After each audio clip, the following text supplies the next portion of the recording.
The Precious Metals Week in Review, April 8, 2016. Brought to you by Precious Metals International.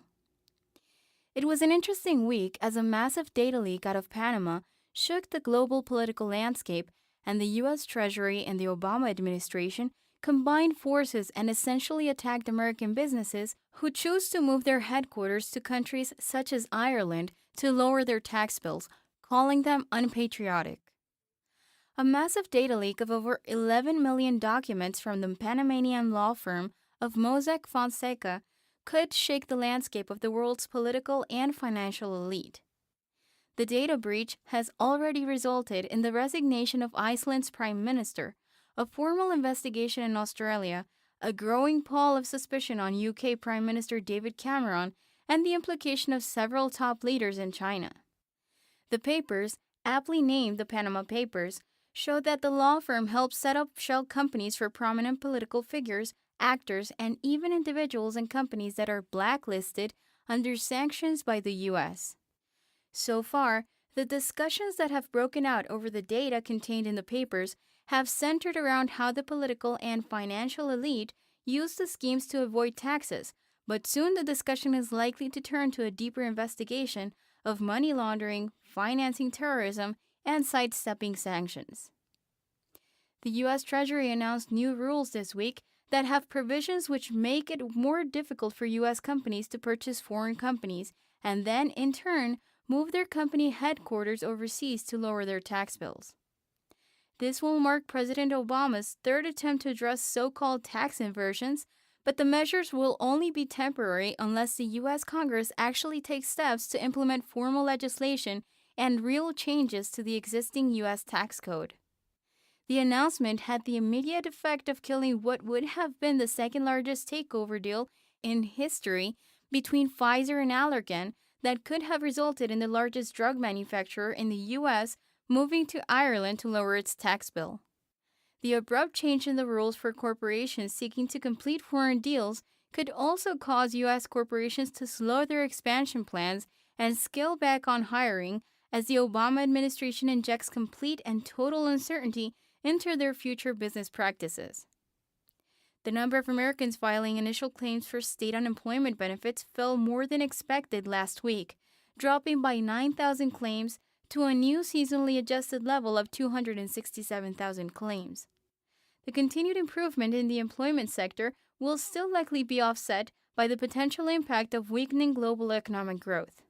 On Wednesday, the meeting minutes for the U.S. Federal Reserve's last Federal Open Market Committee meeting to set monetary policy were released and showed a Fed that is unlikely to hike rates in June as the world continues to face slowing global economic growth. The Fed downgraded its economic growth expectations last month when it failed to come to the conclusion that the economic environment warranted conducting another interest rate hike. In Japan, after watching the yen rise against the dollar this week, Japanese Finance Minister Taro Aso warned on Friday that the Japanese government would take steps as needed and said that rapid movements in the yen were undesirable. The Bank of Japan (BOJ) has maintained its negative interest rate policy, and the lackluster result of the move is leading analysts to speculate that the BOJ may be forced to undertake additional quantitative easing. Economic growth remains sluggish in Japan, and the central bank's 2% inflation target continues to appear unattainable. Mark Matthews, the head of research for Asia at Julius Baer, told CNBC this week that they, the BOJ, tried negative rates. It didn't work. I think what they will do is they will announce more quantitative easing QE, probably through equities. U.S. ratings agency Moody's cautioned this week that liquidity pressures in the energy and mining sectors, where companies are finding it difficult to raise short-term funding, could jeopardize other areas of the European economy. It stands to reason that the same would hold true in the U.S., where banks also have heavy exposure to the beleaguered oil industry. U.S. oil prices surged 6% Friday, marking the largest weekly gain in nearly a month, as inventories in the U.S. fell and rumors over a possible OPEC production freeze continued to circulate. Analysts had forecast a build of 3.2 million barrels to the U.S. inventory, and stocks fell by nearly 5 million barrels instead. Some of the draw was likely to result of a shutdown of the Keystone crude pipeline, which led to a plunge of 480,000 barrels at the delivery point in Oklahoma alone. The euro had a wild week against the US dollar, swinging back and forth between positive and negative most of the week in a series of near vertical moves. The euro had hit its highest point by Thursday and plunged back near its lows for the week. The euro then trended lower through Friday, but another vertical rise Friday morning sent the euro back to slightly positive against the US dollar for the week. The Japanese yen slowly and steadily rose against the US dollar nearly all week. The yen also peaked by Thursday but drifted only marginally lower into Friday, and the trend to the downside had reversed by Friday morning. The yen will close the week higher against the US dollar. This week's massive data leak out of Panama could rock the political landscape across the globe as further details of the secretive moves of the world's elite and powerful are brought into the spotlight. Key leadership figures in Iceland, China, and the United Kingdom have all now been implicated by the leak of over 11 million document files from the law firm of Mossack Fonseca, and many other world leaders are likely to come under fire as well. The data breach is the largest such leak that investigative journalists have ever had access to, and these journalists are poring over every word in those documents to uncover the full extent of the involvement of world leaders and influential people in the shell companies that were set up by Mossack Fonseca for what seemed to be the sole purpose of avoiding taxes or dodging sanctions.